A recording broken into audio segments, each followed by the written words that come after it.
Welcome, everybody, to the Sacramental Lens. I am your host, Christopher West. What do we do here at the Sacramental Lens? Our goal is to see the extraordinary through the ordinary. That's what we're talking about here on our channel. I have been asked to reflect on something that Pope Francis said. This was about a month ago. It was kind of running through the Catholic press. Hulu released this interview or kind of conversation, not so much an interview, but a conversation Pope Francis was having with a room full of young people. And apparently Pope Francis said that the church's catechesis on sex is still in diapers, meaning at a very immature phase and stage. This, of course, got my attention because I have been utterly transformed by the richness, the maturity, the glory, the dignity, the goodness, the beauty, the astounding mystery proclaimed through St. John Paul II's Theology of the Body. Rocked my world, changed my life. And to have a pope say the church's teaching on sex is still in diapers, that's a little disconcerting. I read some articles that people had read about what the Pope said, and I am of the mind, I think it's important that we always go to the horse's mouth. What did he actually say? What was the context in which he said it? As one who speaks publicly, I have had my words, my reflections taken out of context and given an entirely different meaning than what I intended when I spoke them, to whom I spoke them, etc., etc. So what we're going to do here, I have the Hulu special up on my computer. We're going to go right to the horse's mouth. We're going to see what Pope Francis actually said. Now, I've watched a good chunk of this already, and he is put in a room with young people who are throwing at him all kinds of stuff. One young woman who dresses like a male says, do you know what Tinder is? And the Pope says, no, I don't know what Tinder is. And she says, well, I found my partner on Tinder and started, saying all kinds of things about this relationship found on Tinder. And what do you think, Pope Francis? And Pope Francis doesn't know what Tinder is. He doesn't have the context. He doesn't know what's going on. When you take his comments about what he said about Tinder out of that context, I mean, you could be like, come on, Pope Francis, what the heck are you saying? When you actually hear him say, I don't know what Tinder is, okay, you can forgive him a little bit for the way he responded to that. But we are right at the point in this conversation with these young people where they've been talking about this one woman basically prostitutes herself online. She sells herself online sexually, and she's here in the audience dressed very scantily with breast implants, one would imagine. And there's the Pope trying to engage her as a daughter of God, as a sister in humanity.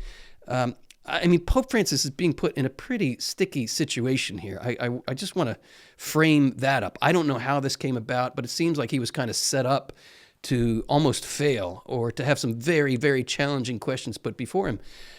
I mean, you look at it from one perspective, Christ sat down with prostitutes, right? And he spoke a word that pierced their hearts. He spoke a word that called them to a greater reality. This woman was just saying how she sells herself online, and now she's, wondering what Pope Francis is going to say. And then somebody else chimes in about the dangers of pornography. This young woman named Maria, she's like defending the faith. She's defending the dignity of the person. And as I'm watching this, I'm like, Pope Francis, are you going to say something here? Well, here's his opportunity. They've been talking about prostitution online pornography, masturbation. This one young woman who's faithful Catholic woman starts defending the church's teaching and the dignity of the person. And you're waiting, okay, Pope Francis, now's your chance. What are you going to say? That's exactly what I'm going to play now. This is Pope Francis's response to that conversation. This is when he uses the expression, the church's catechesis is still in diapers. So now let's turn directly to the horse's mouth and see how Pope Francis responds to this kind of cacophony of sexual chaos. Pope Francis, please say something that speaks to the hearts. Let's hear. En este punto yo quisiera decir un criterio que nos va a evitar perdernos en laberintos, ¿no? El sexo es una de las cosas bellas que Dios dio a la persona humana. El expresarse sexualmente es una riqueza, es una riqueza. Entonces todo aquello que disminuya la real expresión sexual, te disminuye a vos también, te parcializa y te empobrece. Okay, I totally agree here with Pope Francis saying sex is one of the most beautiful things God has given us. Absolutely. I would like to hear him clarify that sex according to God's plan, right? My concern would be that when he says sex is something rich, when we express ourselves sexually, it's something rich, sex is something beautiful. My concern would be that the way they hear that is through their own frame, which is a pornographic frame. He did say a true expression of sexuality is a richness, and anything that diminishes that will diminish us. Amen, amen, amen. Good on you, Pope Francis, for saying so. But how is that audience hearing the message? One could argue that maybe they're hearing his words like affirming their own pornographic, usurial approach to sex. I know that's not Pope Francis's heart. That's not what he means. I would wish for a little more clarity. Let's see how he continues. Es esa riqueza, ¿no?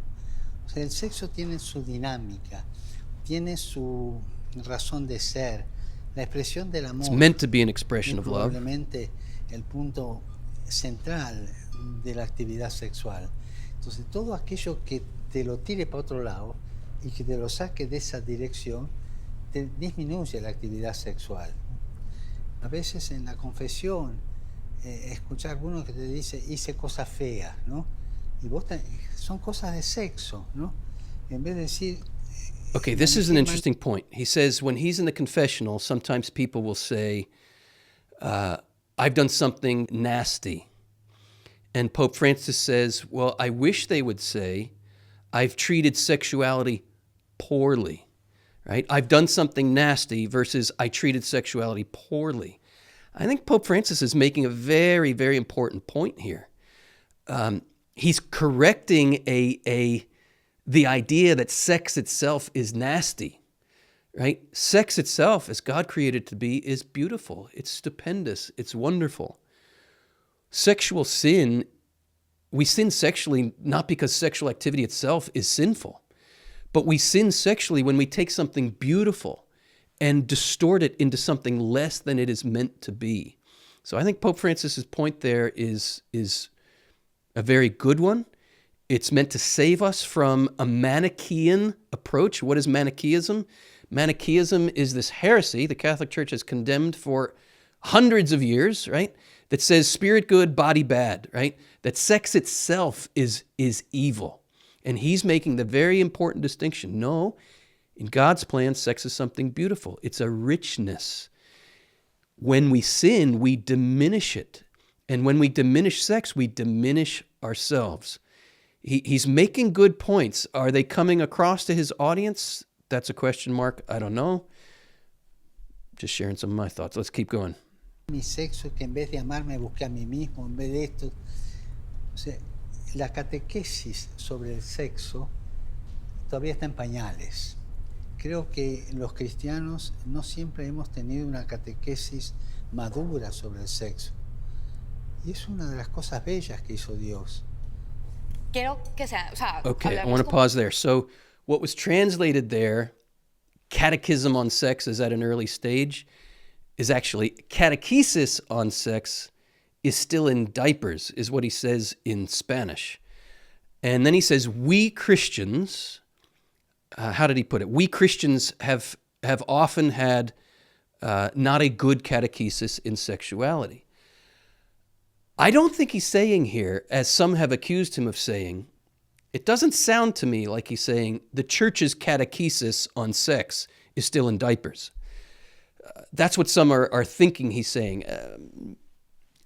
I think it could be interpreted, if we're being generous, it could be interpreted that he's saying, the way Christians generally hear about sexuality, the catechesis that we Christians receive on sex is still in diapers. It's still very immature. And if that's what he's saying, I can back that up 100% with evidence from traveling the world for the last 25 or 30 years, sharing John Paul II's beautiful, mature, rich, stupendous catechesis on why we are male and female, right? I will often ask my audience, how many of you were raised in a Christian home? Almost everybody's hands go up. And then I say, how many of you would say that in your Christian upbringing, there was open, honest, normal, regular conversation about God's beautiful, wonderful, stupendously glorious plan for erotic desire? I get about a 1 to 2% response to that question, and that is universal. Every country I've ever been to, I've been to, 40, 50 countries, all over the United States, 1 to 2% response. Did you have an open, honest, normal, healthy conversation about God's glorious plan for erotic desire? The other 98 to 99% of us were raised on what I call the starvation diet approach, right? We get next to nothing. Now, let me also just confess to the difficulty of the task. Like, I'm supposedly the theology of the body guy, right? And people ask me, how did you raise your kids with a catechesis on sexuality? And Wendy and I, we tried, right? We did our best. Every one of my kids would say there was at least an attempt in our family to have open, honest, normal, healthy conversation about these things. But man, I have adult children now in their 20s, and they're sharing with me the struggles and difficulties of growing up and things that I did well that they're grateful for, and things that Wendy and I did that weren't so good, that messed them up. So I'm the first parent in the room to say, man, this is not an easy task. Nonetheless, 98 to 99% of Christians have not been given virtually any context for understanding God's beautiful, glorious, wonderful plan for human sexuality. If that's what Pope Francis is getting at when he says the church's catechesis is still in diapers, or what he says is we Christians, right? He's saying, he's extending it to the church. He's saying to the experience of Christians in the church. The experience of Christians in the church is that catechesis on sexuality, is still in diapers. But the catechesis of the church is not in diapers. If Pope Francis is saying the catechesis of the church is in diapers, then he's just not clued into what St. John Paul II has given us. If he's saying catechesis in the church is still in diapers, I got no problem with that. In fact, I would agree with him. What do you think? What do you think Pope Francis is saying here? Tell me if you think I'm wrong. Tell me if you think I'm making some important distinctions. Leave a comment. Let's enter into conversation about it.